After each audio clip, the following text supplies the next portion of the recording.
All right, good morning. Welcome to St. Bridget Spiritualist Church for Sunday, January 21st, 2024. Just to start off with, I want to talk about our virtual Evening with Spirit, which is the 27th, which is this Saturday it's about 7, it takes about 2 hours, so it starts at 7. Please, you can email us for your tickets. You won't get anything right away, but I will send you the link just before it happens. So please get your tickets early. It's much easier for us to make sure that we have everybody with the link. And you can send an e-transfer, but make sure if you send an e-transfer, make sure your email address is in the message part. Otherwise, I don't know necessarily which email address to send it to. All right. As well, March 2nd, we have our afternoon tea. So those will be messages. Starts at 12 to 4. This time we're going to have more healers and not have the vendors so that we can have more area. And so we're hoping that will help with the overload. Poor Reverend Richard was booked up right fast, and not a lot of people are getting into the healing. So we're adding more healers and taking away the vendors just to hopefully get the need of that. And messages are $25 for 20 minutes. We're still keeping it at that. March 16th and 17th, we should be getting the poster out soon. Reverend Jill is going to be doing a tarot workshop. And that day, I just want everybody to know, March 17th, Reverend Richard will probably be at the pub.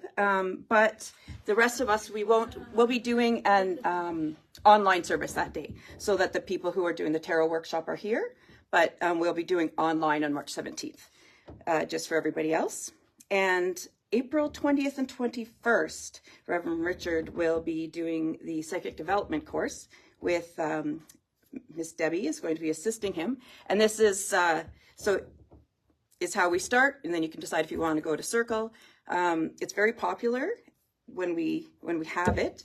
So, and we always have people who can't make it, and they always say, put me on the list. So if you've been on a list or whatever and I don't catch it and let you know, please, reach out. Let's get you on the list. And I'm not sure if the details are up on a poster yet, but it will be soon. But I believe it's online. It's online already. Yeah.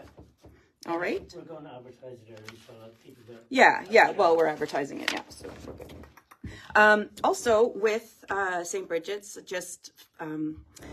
we have Bridget's Pantry, and it's kind of a little passion thing for us. Prior to everything, we had actual goods, but now we have gift cards, and we have very generous donors. So please, if you are in need, please let us know, drop us a line. We have gift cards, and we will try to help however we can. Please don't be embarrassed, because there's nothing to be embarrassed about. There's so many people suffering right now. Some stuff this morning, dry goods, so Okay. We do have stuff in there that we can give away. Okay. All right. So if you do have stuff, or if you're in a position to donate with gift cards, we do ask that it either be Walmart or Superstore so that you can get more, and in $25 denominations. That way we know what they are, we know what's going out. But we do prefer those two places because other places can be quite pricey. So there. I will now start this because we're running behind today. Quite a bit behind. All right, so today I'm going to talk about death. Okay, so for most of us, this is like a very scary word, and it's a terrifying concept. And it doesn't matter if you change the word, whether it's demise, eternal rest, deceased, past, it's still scary, and it's even terrifying for some people just to even think about it. And when people talk about it, it's usually only if they're forced to. It's like, people fear that just talking about it will conjure it. And, think about the people who put off all the planning because they don't want to talk about it, right? And let alone think of the time when they're not here in the physical. And it starts as early as childhood. Parents and loved ones just whisper. You don't want the children to know. The family says goodbye to their beloved pet, and, they took it to the farm, or other, another term that they may think that they're making it more comfortable.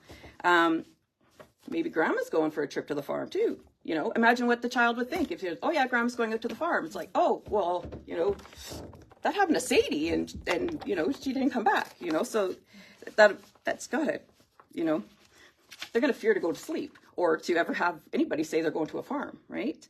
And it would just be so much easier if we just felt comfortable about it and talked straight about death. And if you see someone on the street that has lost a loved one, a lot of times you just avoid that person because you don't know what to say. And, well, I know people who've lost people, and just say hi. That's all they need. You don't have to say anything else. They know their loved one has moved on from the physical. You can't possibly make it worse by saying hi or really anything heartfelt. You may make them actually feel more alone if you're avoiding them. And I know people who have lost people, and people avoid them. It's as soon as the funeral's done, they don't see anybody for a very long time until they suddenly show up. And, the people I know who've had people cross over say, like, after 2 weeks, that's about the time they feel the most lonely, because the funeral's done, all the people coming, whatever, people just move on with their lives. They've stopped sending, meals, doing little errands, checking in regularly, and frankly, they move on with their lives, because it's their lives too, right? Of course, it's expected, so maybe your interaction will be the only one that day that reminds them that someone actually cares. And death is scary. We're told so through television, movies, books. And if those things don't get you to fear death, a lot of the mainstream religions will tell you it's scary because you have to atone for your sins. You'll either be, filtered up to a beautiful heaven that you can imagine, or sent to a fiery eternity. And most people are terrified of this fiery eternity and fear the ever impossible attainment of heaven, because they make it pretty clear that, it's tough. And my grandmother actually had a photo painting, whatever, it was big in her house, and it was like these really steep stairs, like, oh gosh, I don't know if, and it was going up to heaven, and like, oh, I would look at it as a kid, like, wow, I don't know, that's a far way. So now let me ask you, if you fear death, can you ever really start living? And there's a Tim McGraw song, Live Like You Are Dying. And it's about finally doing all the things that you've been putting off, being that person that you weren't. And a lot of times just slowing down and taking the time to actually experience and purposely go through life. And so why are you waiting to live like that? As you know, I listen to podcasts and on the afterlife, and do a lot of reading on the end of life. And, it could, like I said, it could be just be a passion of mine because being an end of life doula. And for me, the passion is to help people not be scared when it's time to cross over. That's where it lies. That's the main root of why I chose to do that. And in near-death accounts, I've yet to hear a single person that has come back and said they feared death after. After, if they've come back, they're like, no, I'm ready to go back. I'm good. I can do it, but I know I have things to do. And they're on a mission. So they no longer fear because they know there is nothing to fear. They say it's like going to sleep and awaking in a beautiful place surrounded by indescribably overwhelming love. Like, why would you be fearful of that? Right? I have never had a near-death experience. However, I've had a very profound experience that I've talked about before a few years ago, and it always just feels like it just happened. I know I've told it, but it's a good reminder. So I worked downtown Edmonton, and I was walking on Rice Howard Way towards my vehicle that was a few blocks away. And this area has like coves and alleys and stuff. And it's actually one of the areas that they filmed some of The Last of Us. So it's kind of neat at that point, seeing all that stuff and, have a movie set down in front of, outside our building. And, I usually have my own inner dialogue. I can't stop. It's always going on in my head. And it's funny because every single detail after, but nothing other than going home before is what I remember, right? Like it's just, I don't remember a whole lot except for, but suddenly I heard a horrific screaming, like a dog was being hurt or was caught in something and was terrified. It was just that scream that, just you want to go help this dog, right? And the sound was banking off of the buildings, and I was looking frantically. I love animals, and I think anybody at one point, if they heard something in that kind of a terrifying, that sound, would think. So I'm looking around thinking, like, what's happening to this poor dog? Where's this dog? And it's like coming, and I couldn't see it, and I was looking all around. And then I saw an older couple in an SUV, and they were picking up a younger lady, and they had the dog. As soon as that dog saw the younger lady, it started screaming, trying to get to the back seat to get to her because she was getting in the back seat. He was so excited to see her. He was just thrilled. Like, it makes me cry. That was him, just so happy to see her, just so happy. And I made eye contact with the gentleman in the front seat driving. And, well, he kind of smiled. And I thought, oh, okay, goodness, because he could obviously tell that I was mortified. So relieved, I walked away. And what I heard came, Kim, that's what happens when you cross over. Everyone here is sad and crying and fearful of the future without their loved one. On the other side, the loved ones who have already crossed over see you, and they are beyond words happy to see you again and are able to hug and hold you. They scream with happiness. So it always fills me with emotion, because to me that was very profound. Like, I was so overwhelmed. All I could do is bawl my face off on my way home. I could barely even, I'm thinking people probably see me driving, and it was so incredible. And this was before COVID. This was, all before that. This was years ago. So, when I say your loved ones are there, I'm talking every single love of your life, whether it's a human, your fur babies, with feathers, hair, every single live entity that you've had shared that love with, they will be there to greet you. So, to me, that's not something to be scared about. That's something to be excited about when the time comes. But I want to share some quotes on death. So, I'm the one that's got to die when it's time for me to die. So let me live my life the way I want to.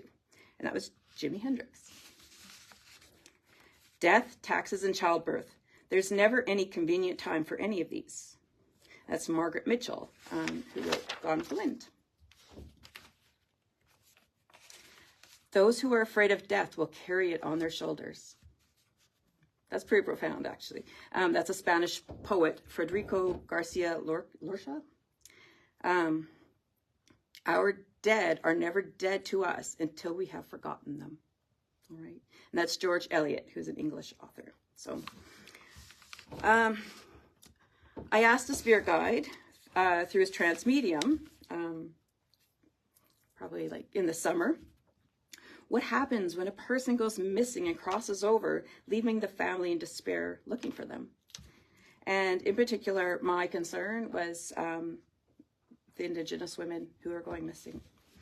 And he said to me, when they cross over, they are met by their loved ones just the same as they have prepared for them. He continued that they do not remember the circumstance that brought them into the spirit world if it has been this time of passing. He said that they welcome their newly arrived loved one and get them settled in. Then once they're settled in and know they are ready, then they will share the circumstances of their crossing. At that point, it'll just be another piece of information to them. They don't have a fear of the afterlife, and that is just strictly an emotion in our world. All right. So that made me feel a lot better, because you just like, oh, are they scared? Like what happened was, what happened, and how does that just, disappear? And just to know that if it's like been that kind of passing, that they, it's kept from them until they're ready to hear it. So it is just, I went for coffee, right? And that's comforting to me. So to me, that's beautiful, just to know that no matter the circumstances, the crossing is just the same. And I hope that helps you as well. And did I mention that every single one of you, if you have got a beloved pet, will be there to greet you? And, you know, can you even imagine the moment of euphoria when you get there? So I want everybody to talk about death as a beautiful transition that we all make, because we're not getting out. Let's live every day as if it was our last. Let's say the words we need to say and never, ever leave our loved ones wondering how much they mean to us. Don't hold on to the words of those that do not matter. There's too many people that we hold on to their words and that don't matter, and it causes us grief. Don't do that. Let those go. Let's celebrate birthdays of those in spirit, because they're still having the birthdays. We're here. They're still having the birthdays. You know, I have had spirits come through and say, tell them to give me a piece of cake. Like, you know, where's my cake? Why aren't they enjoying it? Why aren't they happy? Right? Death is only of your physical body, and we don't die. And remember, no matter the circumstances, we never ever cross alone. All right. So thank you to those who are watching today. Thank you for joining us at St. Bridget's, and we will see you hopefully next week.